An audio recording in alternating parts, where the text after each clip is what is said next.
Hello everyone. In this video we are going to discuss the concept of structures and unions in C programming. What is a structure? A structure is a user defined data type. Programmer can create its own data type, which is a collection of different type of data items.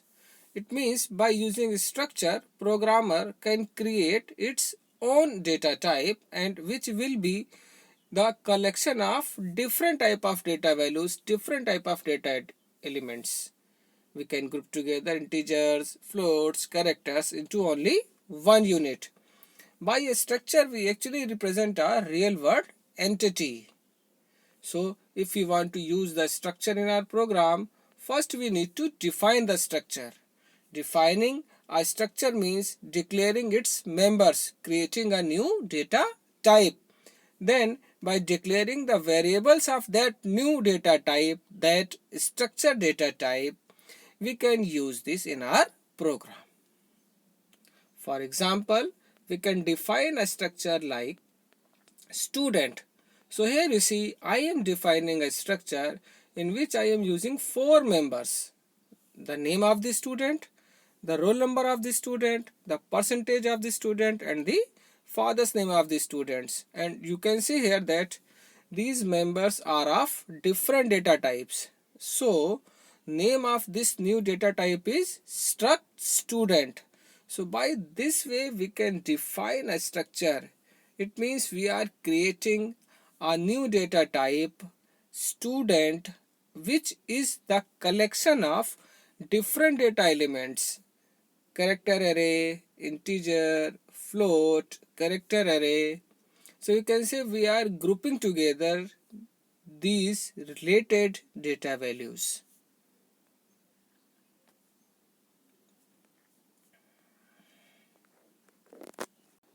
And here are some more examples. Like here I am defining a structure book. There are 3 members in this structure. First member is the name of book, which is a character array. Second member is the price of book, which is a float. And third member is the pages that book contains, is of type integer. The same way here I am declaring a structure called class, and 2 members of this structure are integers and 1 member is character array. And here you see this date structure has all the 3 members as integers. So we can define a structure by using this syntax. First we have to write the keyword struct, then we will write the tag name of the structure. That means you can say it's a name of your new data type. Then we will inside this curly bracket declare first the data type of member 1, then the name of that member 1. Then we will write the data type of member 2, then the name of that member 2. Then the data type of member 3, the name of that member 3. By this way we can declare all the members of this structure one by one, mentioning its data type, then the name of that member. And now let's discuss the use of these structure variables. Suppose we have a structure in our program called book, and there are 3 members in this structure. So we can declare the variables of this type structure struct book, like just we declare a variable of normal data type. So here b1, b2 and b3 are the variables of type book, you can say. So it means every variable of this type book will contain 3 members, namely name, price and pages. And you see the type of name is character array, which contains 20 bytes. The type of member price is float, which is of 4 byte size, and the pages is of type integer, which is of 2 byte. So it means one variable of this structure, say b1, will contain these number of bytes. That means for b1, how many bytes will be allocated? 20 plus 4 plus 2, 26 bytes will be allocated. The same way, the same memory will be allocated for variable b2 and for variable b3 also. So the declaration of these three variables means we are getting this much of space, 26 bytes for variable b1, in which 20 bytes for b1 dot name for the name member related to variable b1, then 4 bytes will be related to member price of b1, then 2 bytes will be for member pages of variable b1. The same way the members of b2 and b3 will get its space.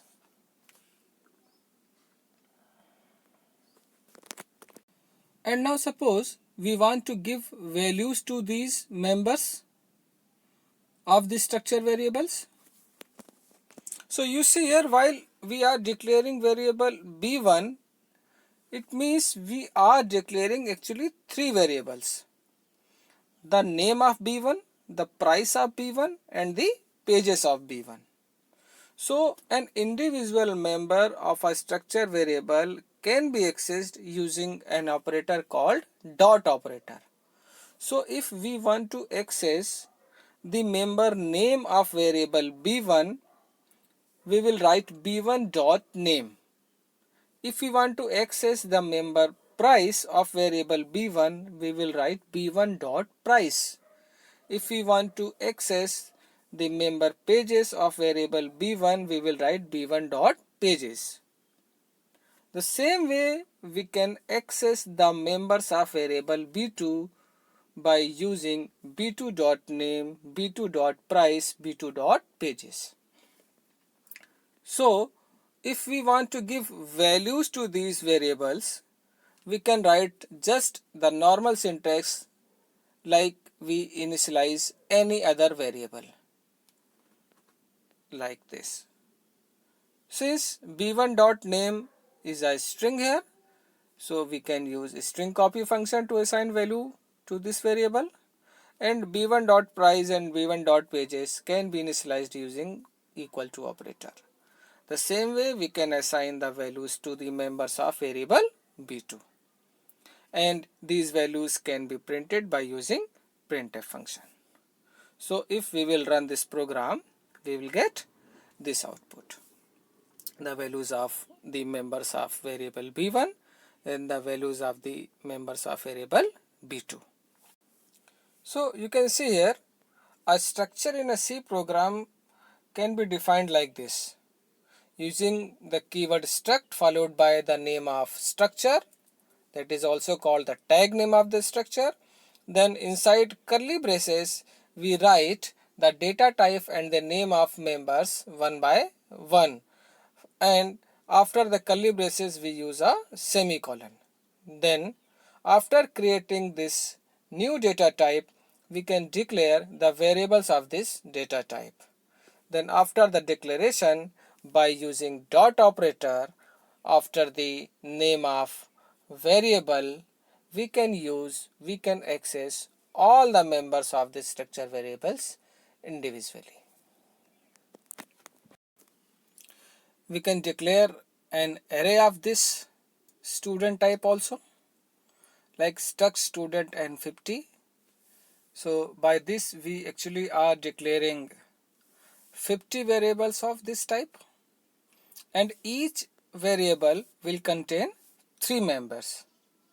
So n0 dot name, n0 dot percentage, n0 dot roll number. Then second variable n1 will have n1 dot name, n1 dot percentage, n1 dot roll number. The same way all these 50 variables will contain 3 members, each of these 50 variables. We can take the values of these variables from users also. So let's say if we want to take the size of array from user itself, then we can take an array of size, let's say 100, and we can ask the user to enter the number of students. And if user enter the number of students, we can store this in variable small n, and then we can scan all these values, or you can say we can take all these values from user. Then after getting these values, we can run any query based on this data. Suppose I want to find the name of the topper. That means the name of the student who has got the highest percentage. So what we will do, we will initially assume that the first student, that is the student at index 0, has got the highest percentage. Then we will compare this percentage of this very first student with the percentage of all the students, and if in between we get any student which has got more percentage than this student, n max dot percentage, we will change the value of this max. So when we will come out of this loop, the index max will contain the student which has got highest percentage. That means n max dot percentage will be the highest percentage and max will be the index of that student. Then we can print the name of that student by using the same index max n max dot name. So n max dot name will be the name of the student who has got the highest percentage, and max will be the index of that student. And suppose if we want to print the name and roll number both of the topper, then we can print nmax dot roll number also with the nmax dot name. And suppose with the same set of data, if we want to find the names of students who are fail, then we can compare each ni dot percentage with this 30 value, and if a student got the percentage less than 30, we can print his name.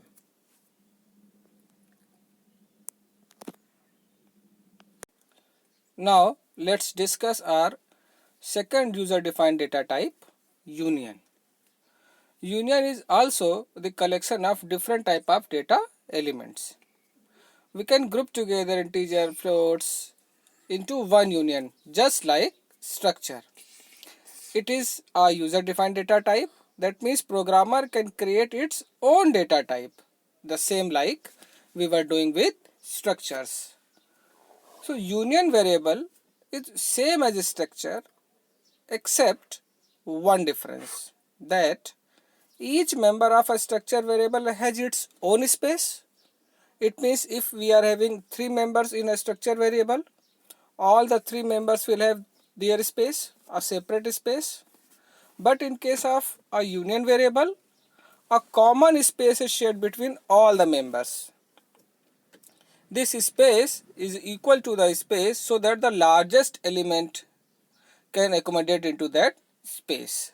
So in this case, you see there are 3 members in this union variable A, the name, the percentage and the roll number. And you see the member name is the largest member of this union.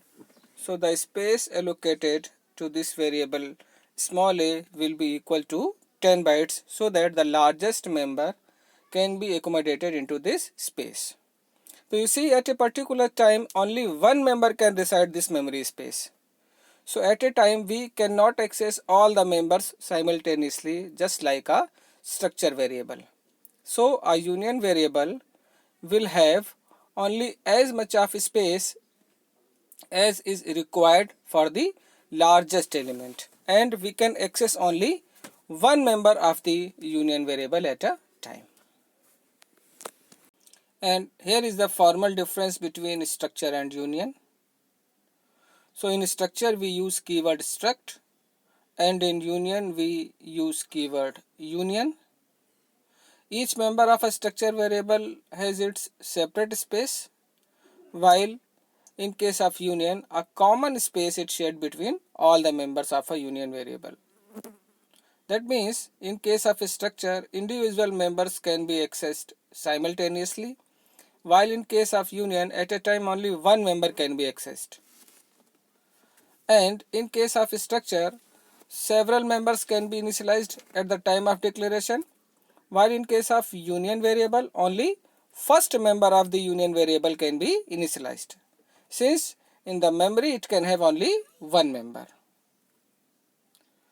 So these are the examples. Like in the case of structure variable small s, the space will be allocated for each member, while in this case of this union variable u, only 10 byte of space will be allocated.